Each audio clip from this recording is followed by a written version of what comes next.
예, 마지막 시간입니다. 이제 공무원 제도는요, 특별하게 여러분들한테 시험 안 나옵니다. 사례형으로. 그래서 선택형에 충실하게 좀 준비를 해주시기 바랍니다. 예, 공무원 제도에서는요, 첫 번째 이제 공무원 이용에 대한 법률상 얘기인데, 여기에 혹시 인접된 공무사용자의 고양된 사용권, 뭐 이런 거 들어보신 적 있죠? 그죠? 인접. 근데 그 인접된 공물 사용자는요, 인접이 뭐냐면요, 도로 인접성을 말합니다. 모든 곡물이 아니에요. 그러니까 이 학자들은 모든 곡물로 그걸 확대하려고 하는데 우리 판례는 택도 없는 소리 하지 말라고 그래요. 말이 안 됩니다. 왜냐면 곡물은 있잖아요. 곡물은 왜 곡물이에요? 국가의 정책상 곡물이에요. 근데 이 곡물이 거기에 특별한 어떤 사용관계를 국민들이 생겨버렸어. 그래서 그 사용관계가 생기니까 이제는 그 사용관계 생긴 국민들의 그런 의사에 좌지우지 된다면 그게 왜 곡물이겠어요? 그 곡물 아니죠. 무슨 얘기냐면 공원 이런 것들이 최근에 이제 엄청나게 그 님비 현상이 심해지고 있거든요. 우리 동네에 있는 생태공원 하나 만들어줘. 우리 공원에 용산공원 같은 큰 공원 하나 만들어줘. 이렇게 만들면 뭐예요? 집값이 올라간다는 얘기예요. 이런 말도 안 되는 택도 없는 짓거리 하고 있거든요. 공물은 있잖아요. 사익이, 그러니까 공공재 안에는 사익이라고 하는 게 단 1도 들어있지 않아요. 그래서 너무나 요즘엔 님비 현상이 심하다. 그리고 또 무슨 그게 사회 정의냐 막 그렇게 있는 건데 그렇지 않습니다. 자, 공무원 그런 거 머리 염두에 두고 한번 고민을 해보자고요. 이게 뭐냐면 A씨는 자신의 관할 구역 내 국유하천에 대한 주변 자연 환경 개선 계획 있잖아요. 발표하면서 자 관계 A씨 소유의 시민체육공원 있죠. 자기들 소유예요. 포함된 부지를 시민 자연 생태공원 용지로 그 지목과 용도를 변경해서 생태공원을 조성하고 생태학습장, 환경교육센터 설치한다고 고시했어요. 이러한 자연환경 개선 계획을 발표하는 과정에서 법령상 정해진 도시계획위원회의 심의는 거치지 않았어요. 이거 필수적 심의 기구거든요. 이 계획에 대해 인근 주민과 환경 관련 시민사회단체 등은 적극적인 찬성 입장을 표명했으나 시민체육공원의 이탁관리 주체인 서울올림픽 기념 국민체육진흥공단은요. A씨의 자연환경 개선 계획에 대하여 이는 국가 예산의 낭비다. 그리고 시민체육공원을 정기적 부정기적으로 이용하는 국민 일반의 권리를 침해한다. 이게 뭐냐? 생태공원으로 바꾼다니까. 하면서 비판하고 있어요. 인근 주민 갑은 평소 시민체육공원의 배드민턴장을 정기적으로 이용하다가 A시의 자연환경 개선 계획으로 인해 이 시설을 더 이상 이용하지 못할 위험에 처했어요. 이에 갑은 A시의 자연환경 개선 계획에 대해서 행정소송을 제기하려고 합니다. 자, A 갑의 시민체육관 이용 시설의 법적 성질은 법적 성질에서 뭐가 나요? 원고적 적성이 검토되는 겁니다. 물론 이제 대상적 적성도 있지만 원고적 적성도 검토되는 겁니다. 근데 여러분 생태공원 생기면 대박이에요. 대박이에요. 마곡에다가 생태공원 박원순이 이제 했지만 이제 전 돌아가셨지만 박원순 시장이 그거 했잖아요. 그때 원순이 나와 이 나쁜 년아 이러면서 그 이 동네 사는 사람들이 그렇게 했었는데 지금 뭐예요? 칭송해요. 칭송해. 집값 올랐다고. 아 도대체 이 한치 앞을 모르는 도대체. 그리고 그것들은 다 뭐예요? 정책이에요. 정책. 정책에 대해서 그렇게 있잖아요. 시민들이 좀 그렇다면 좀 문제가 있습니다. 정책에는 사익이 일도 없어요. 그 대신 정책을 잘못하면 뭐죠? 네. 엄중한 처벌을 받아야죠. 해초리를 받아야죠. 맞아야죠. 자, A시의 자연환경 개선 계획에 대해서 행정소송을 제기하려는 갑의 시민체육공원 시설 이용의 법적 성질 관련해서 뭐냐? 공물의 일반 사용인지 특별 사용인지 이게 제일 중요해요. 일반 사용이냐 특별 사용이냐. 그러면 일반 사용인지 특별 사용인지 일반 사용. 자, 일반 공중 이용에 제공되는 공용물이 있죠. 공공용물에 대하여 특권 또는 허가를 받지 않고 하는 일반 사용은 다른 개인의 자유이용과 국가 또는 지방자치단체 등의 공공목적한 개발 또는 관리 보존 행위를 방해하지 않는 범위 내에서만 허용이 됩니다. 즉 일반 사용을 지금 얘기하고 있습니다. 요 일반 사용은 어떤 범위 내에서만 허용이 됩니다. 다른 개인의 자유이용하고 부딪혀도 안 됩니다. 그 다음에 국가 또는 지방자치단체 등의 공공목적에 대한 개발이 뭐 정책이잖아, 정책. 이 정책적 행위하고 정책적 행위를 방해하면 안 됩니다. 정책 집행 행위를. 도로 점용은 일반 공정의 교통에 사용되는 도로에 대하여 이러한 일반 사용과는 별도로 도로의 특정 부분을 유형적 고정적으로 특정한 목적에 사용하는 거다. 자, 유형적 고정적으로 특정한 목적에 사용된다. 이건 뭡니까? 교통은 뭐예요? 교통은 흐른다죠. 흐른다. 도로는 교통에 이용되는 거잖아요. 여기 교통에 사용되니까 도로는 뭐예요? 흐른다예요. 흐른다. 흘러야, 그래서 주정차 위반 딱지 그렇게 떼는 거란 말입니다. 교통은 흘러야 되는 것이지 주차하고 정차하면 안 돼요. 그래서 주정차 위반 딱지를 떼요. 근데 거기다가 유형적이고 고정적이면 흐름을 방해하는 뭔가가 있는 거죠, 거기에. 흐름을 방해하는 뭔가가 있는 것이고, 그 다음에 교통은 누구나 다 일반인들이 하는 건데, 여기는 특정 목적을 위해서 하는 거죠. 이른바 특별 사용을 뜻하는 것이고, 이러한 도로조명의 허가는 특정인에게 일정한 내용의 공물 사용권을 설정하는 설권행위이다. 그죠? 공물 사용권을 설정하는 설권행위요. 소유권이 아니고. 사안의 경우 시민체육공원은 체육시설 설치 이용에 관한 법률, 그 다음에 뭐 몇 조 몇 항과 몇 조 몇 항에 따라서 지역 주민이라면 누구라도 다른 이용자의 사용을 방해하지 않는 범위 내에서 자유로운 사용이 가능해요. 갑의 시민체육공원 시설은 배드민턴 이용의 법적 성질은 공물의 일반 사용이에요. 그럼 공물의 일반 사용의 특징이 뭐냐? 특징이 없애는 걸 존속해달라는 존속 청구권이냐, 없는데 있게 해달라는 이 청구권이냐, 이게 문제가 돼요. 갑이 시민체육공원 시설 이용의 법적성이 일반 사용자가 가지는 일반 사용권이다. 자, 일반 사용권이 뭐냐 했더니 소극적 자유권이다, 이건. 따라서 적극적으로 새로운 시민체육공원의 공용 지정을 통하여 일반 사용을 창설해줄 걸 요구할 수는 없어요. 즉 만들어 달라고 할 수는 없지만 이미 만들어서 지금 사용하고 있는 거, 공물 주체가 기존 시민체육공원을 폐지하는 것도 안 돼요. 다만 일반 사용에 존속을 요구하는 권리는 인정되지 않습니다. 그럼 뭐만 인정돼요? 현재 있는 걸 전제로 하는 이용권만 인정돼요. 현재 있는 걸 전제로 이용할 수 있는 일반 이용권만 인정됩니다. 그러면 요거를 있잖아요. 지키고 싶어서 이거 건드리지 말아주세요. 이거 없어요. 폐지가 없어요. 폐지당하면 이런 이용권이 사라진다. 그런 뜻입니다. 그 다음에 취득시효, 이거는 뭐 볼 거 없고. 저거 객관식용이고. 자, 묵시적 공용폐지입니다. 자, 묵시적 공용폐지는 공용폐지를 하게 되면 공물로 사용됐던 게 이제 뭐죠? 일반 재산으로 바뀌는 거죠. 혹은 사적 소유물로 바뀌는 거죠. 공용폐지가 있게 되면. 그런데 거기에 묵시적으로 하겠다, 이런 뜻이에요. 이거 하나도 어려운 거 아니죠. 첫 번째, 자, 공용개시는 누가 하죠? 공물관리청이 하죠. 공용개시는 공물관리청이 합니다. 그러면 공용폐지는 누가 하죠? 당연히 개시행위를 한 공물관리청이 하지요.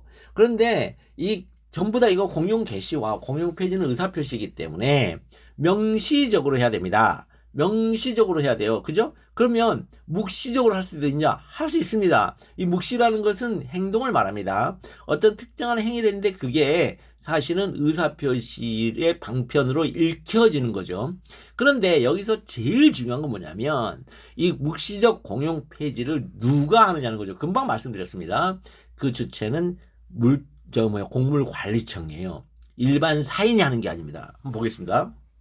부산광역시장 갑은요, 복합환승센터 개발을 위해 도시철도 1호선 노포역 주변 지역을, 역주변을 유통상업지역, 즉 상업지역으로 지정을 했어요. 그 다음에 A백화점은 이 지역에 부산 노포점을 건축하기 위하여 수년 전에 상당한 규모의 부지를 이미 수년 전에 확보했어요. 어우, 대단한 투기꾼. 그 다음에 보유하고 있습니다. A백화점의 부산 노포역 예정 부지는 B 소유의 밭을 매입한 거예요. 이거. 그런데 A백화점은 매입 이후 2년간 회사 차량의 주차장으로 사용해 왔습니다. 여기를. 그런데 아래 그림이 보여주듯이 B 소유의 밭은 당초 도로법상의 도로에 인접하였고 인도에 해당하는 부분은 수년 전부터 그 행태가 거의 멸실되어 밭과 구분이 되지 않았다. 여기. 그러니까 원래는 이 정도인데 이 사람 거는 원래 여기까지인데 뭐예요? 여기까지 더 확장했다. 여기까지 더 확장했다. 이렇게 확장한 거잖아요. 여기까지. 근데 요 행위를, 자, 요 행위를 이 부산광역시장 갑이 했냐는 거예요. 묵시적 공용폐지는 누가 해야 돼요? 공물관리청이 해야 된다니까요. 지금 점유자가 하는 게 아니라. 그러니까 지금 B는 자, 국유재산인 인도 부분을 매각하기 전에 20년 이상 점유하여 왔어요. 자, 그러니까 B 소유의 밭인데 이 B가 요 A 백화점한테 팔 때 이 20년 이상 점유해 왔어요. 최근 부산광역시 금정구청장 을이 도로의 불법 점유 사용을 이유로 A백화점에 뭐에 변상금 내야만 할 금액을 내라. 이게 변상금 부과처분이에요. 이 변상금 부과처분 적법한가 이렇게 나와있죠. 만약 이게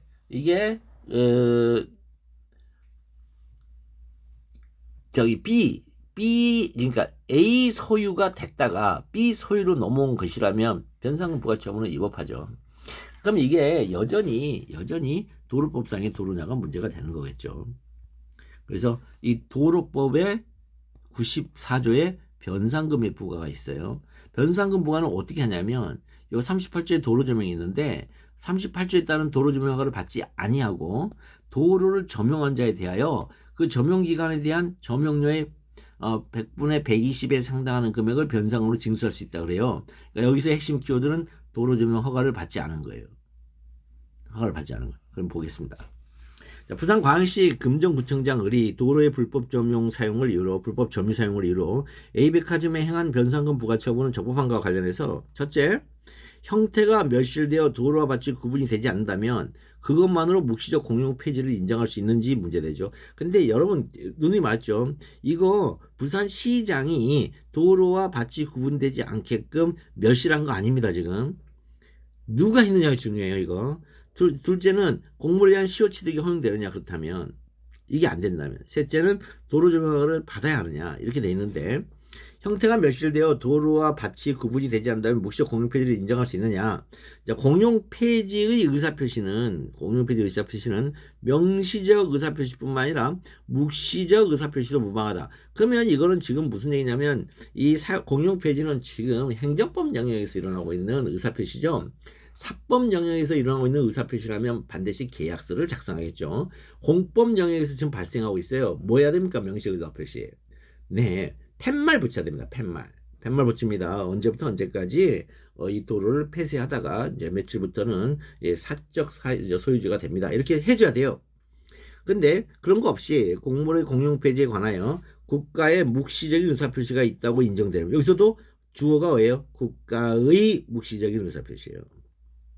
아니면 공물이 사실상 본래 용도에 사용되고 있지 않다거나 행정주체가 점유를 상실했다는 정도의 사정만은 부족해요. 그것만은 부족해요.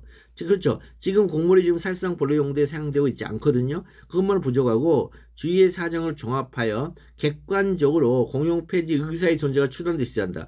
객관적으로 공용폐지 의사의 존재가 추단될 수 있어야 돼요. 누가 해야 돼요? 공물관리청이 했었어야 돼요. 그 행위를. 그리고 공물관리청이 그 행위를 했다고 지금 묵시적으로 그걸 묵시적으로 했다고 인정돼야 돼요. A백화점의 부산 노포점 예정 부지는요. B 소유의 밭을 매입한 것인데 A백화점은 매입 이후 2년간 회사 차량의 주차장으로 사용해 왔었다. 그럼 이것도 묵시적 공용폐지냐? 아니라니까요. A백화점이 백날 무슨 짓에서 소용이 없다니까요. 거기를 부산구청장, 부산시장이 거기서 했었어야 돼요. 거기서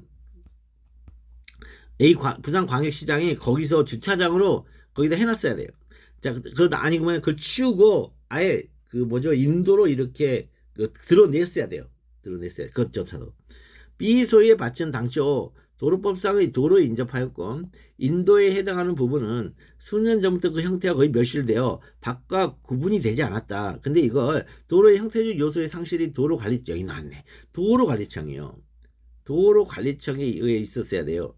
에 의하여 이루어진 것이 아니기 때문에 묵시적 공용폐지 의사가 없다. 형태가 멸실되어 도로와 밭이 구분이 되지 않는다 하더라도 묵시적 공용폐지를 인정할 수는 없다. 왜? 부산 광역시장이 한 게 아니고 여기 A백화점 부산 노포점이 그 바로 앞 전 단계의 매도인인 B가 했단 말이에요. B가 했단 말이에요. 그래서 안 된다. 그럼 이제 억울하잖아. 20년이 지났으니까. 그럼 시효 취득이 허용되느냐? 판례. 행정재산은 공용폐지가 되지 아니하는 한 사후상 거래의 대상이 될 수 없다. 따라서 시효 취득의 대상이 되지 아니하고 관제당국이 이를 모르고 행정재산을 매각하였다 하더라도 그 매매는 당연무효이다. 원래의 행정재산이 공용폐지되어 취득시효 대상이 된다는 입증 책임은 시효 취득을 주장하는 자에게 있다. 이렇게 하죠. 이제 공용폐지되어입니다. 이게 공용폐지되어 취득시효의 대상이 된다입니다. 사안의 경우 형태가 멸실되어 도로와 밭이 구분이 되지 않는다 하더라도 묵시적 공유폐지를 인정할 수 없으므로 사법상 거래 대상이 될 수 없다. 왜 공물에 대한 시효 취득이 허용되지 않는다. 그렇다면 도로 조명 허가는 받아야 되는 거냐? 그랬더니 지하 연결 통로의 주된 용도와 기능이 특정 건물에 출입하는 사람들의 통행로로 사용하기 위한 것이고 다만 이에 곁들여 일반인이 통행함을 제한받지 않는 것뿐이어서 일반 시민으로서는 본래의 도로 사용보다 훨씬 불편하죠. 불편함을 감수하면서 이를 사용하는 것에 불과하다. 그렇다면 불가하다면 지하 연결 통로는 일반 사용을 위한 것보다도 특정 건물의 사용 편익을 위한 특별 사용에 제공된 것이어서 이를 설치 또는 사용하는 행위는 도로의 점용이라고 보아야 할 것이나 반대로 지하 연결 통로의 용도와 기능이 주로 일반 시민의 교통 편익을 위한 것이며 이에 곁들여 특정 건물에 출입하는 사람들의 통행로로도 이용되고 있는 정도라면 지하 연결 통로는 도로의 일반 사용을 위한 것이고 건물 소유자의 특별 사용을 위한 것이라고 보기 어려우므로 이를 설치 사용하는 행위를 도로의 점용이라고 할 수 없다. 이거 다 뭐냐면요. 지하도 사건, 지하도. 그러니까 이제 지하도를 따라가다 보면은 백화점으로 들어가게 돼 있는 거예요. 근데 백화점 옆으로 나와도 어차피 내 갈 길 갈 수 있어요. 그러면 백화점으로 가는 사람과 백화점 옆길 새길을 통해서 내 집으로 가려는 사람들이 서로 거기서 혼합돼서 마그작 되는 거죠. 그러면 이제 이런 경우에 보면은 일반 교통으로만 이용되는 것 같아요. 그리고 뭐가 없냐면 저게 없어요. 흐름이 계속 있어요. 그 안에 고정적이고 이런 그 점용 상태가 없어요. 그런데도 불구하고 도로 점용 허가를 받아야 되냐는 거죠. 이게 받아야 됩니다. 판례가 그렇게 얘기했어요. 그래서 그 특정 건물을 여기 반드시 기억합니다. 특정 건물을 위하여 특정 건물에 출입을 위하여 그 출입하는 사람들의 통행로로 사용하기 위하여 만들어진 지하 연결 통로는요. 이거는 공물이다. 공물의 점용이다. 그래서 도로 점용 허가 받아야 되고 그게 아니라면 도로 점용 허가를 받지 않아야 된다. 요거 외우셔야 됩니다.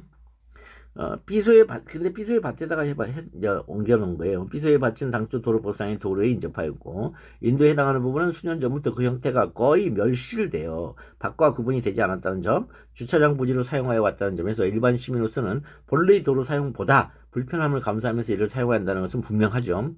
이는 A백화점의 사용 편익을 위한 특별 사용에 제공된 것이므로 도로 점용 허가를 받아야 해요. 근데 안 받고 무단으로 지금 점용하고 있기 때문에 변상금을 받은 겁니다. 이런 식으로 이제 무단 점용으로 이제 사업 보습이 돼야 하겠어요. 설문을 읽어보시면 될 것 같고요. 공물의 특별 사용은요, 강학상 특허예요. 그걸 폐지하고 있어요, 해제. 그럼 강학상 특허는 수익적 행위죠. 그러면 행정기본법 19조에 이거는 철회. 강학상 철회예요. 그럼 철회에 있어서는 여러분 고민 많이 하셔야 돼요. 철회는 첫 번째 철회권자가 누구지? 두 번째, 철회 사유는 어떻게 되지? 세 번째, 철회는 언제까지 소를 제기해야 되는 거지? 그 다음에 네 번째, 철회에 위법사유가 없나? 공사의 비경량 통해서. 이런 것이 이제 이 문제의 특징이에요. 그래서 보면은, 여기에 임대차 계약이냐, 처분이냐, 뭐 이런 거 나오는 건데, 한번 보시면 될 것 같고요. 그 다음에, 이 사용허가 취소의 절차상 하자가 있냐, 그 다음에 사용허가 취소의 내용상 하자가 있냐, 어쨌든 준해재정적인 절형으로 연결을 하고, 그 다음에 여기 보면은 이제 이게 공사의 비경량이에요. 거기, 나옵니다. 그 행정기본법 18조, 19조에 전부 다 공사의 비경량이라고 나옵니다. 그러니까 그 법조문 가지고 풀면 되겠습니다. 그 다음에 딱히 굉장히 어려운 건 없네요. 다 같은 목차로 이루어져 있기 때문에 어려운 건 없고, 뭐, 부랴부랴 이제 1월 6일날 시험이니까 그냥 이 정도로 끝내고, 이제 다음번에는 저거 하겠습니다. 그 CBT 적어가지고, 제가 이제 CBT를 답을 만나서 이제 이렇게 하면서 그 자가 채점을 할 거예요. 자가 채점하면서 문제 소재에는 요런 말들이 들어가 있었어야 되는데 적혀져 있는지를 한번 살펴보고 요렇게 적혀져 있으면 몇 점, 요렇게 적혀 있으면 몇 점이고 그 다음에 안에 내용으로 들어가서 판례가 정확하게 나와 있는지. 근데 판례를 다 쓸 수는 없거든요. 달랑 4페이지에 100점을 쓰기 때문에. 그래서 판례를 쓰는 어떤 스킬적인 거, 그런 거, 특히 사안포석과 관련해서 어떻게 분리해서 적는 게 좋은가. 뭐에 좋냐면 논리의 전개에 있어서 친밀함을 더해줄 수 있는가, 그 고민을 하는 시간을 한 8번 정도 하고 나서 시험장 가면은 그럭저럭 여러분들이 글을 잘 쓸 수 있을 것이고, 그 다음에 제가 누누이 반복하고 누누이 강조하지만 절대평가 아니에요. 상대평가예요. 남들보다 한 5줄 정도? 발음이 꼬이지. 5줄 정도 잘 쓰면 고득점이에요. 5줄. 그 5줄 때문에 이게 점수차가 이게 지금 극복이 안 되고 있어요. 그래서 그거를 극복하기 위한 그런 방안들을 함께 고민해 보는 시간을 한 8번 정도 갖겠습니다. 네, 수고 많으셨습니다.